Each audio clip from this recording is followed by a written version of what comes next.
ठीक है। ठीक, मैं आपको एक गरीब जेसीबी ऑपरेटर की थोड़ी लंबी और प्रेरणादायक कहानी सुनाता हूँ। गरीब जेसीबी ऑपरेटर की कहानी। गांव का एक गरीब युवक था। नाम था रामलाल। बचपन से ही उसके सपने बहुत बड़े थे, लेकिन हालात हमेशा उसके रास्ते में रोड़े बन जाते थे। उसके पिता किसान थे और घर की गरीबी इतनी थी कि ठीक से 2 वक्त की रोटी भी नसीब नहीं होती थी।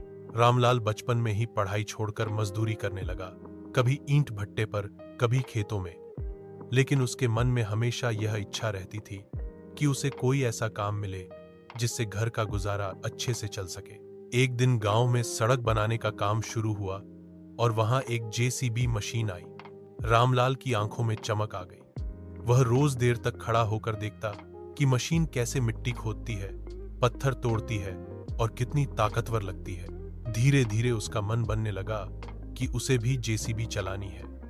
लेकिन उसके पास न पैसे थे न सिफारिश। गांव वाले हंसते और कहते, अरे रामलाल, ये सब तेरे बस की बात नहीं है, तू तो बस मजदूरी कर।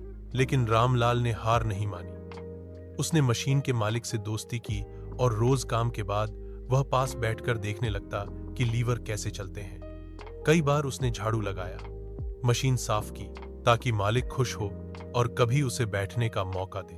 कई महीने तक सेवा करने के बाद एक दिन मालिक ने हंसते हुए कहा, चल रामलाल, आज तू ही चला कर दिखा। रामलाल का दिल धड़क उठा।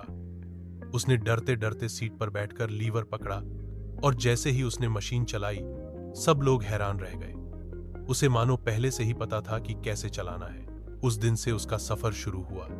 धीरे धीरे मालिक ने भरोसा जताया और उसे स्थायी जेसीबी ऑपरेटर बना दिया। संघर्ष और बदलाव। रामलाल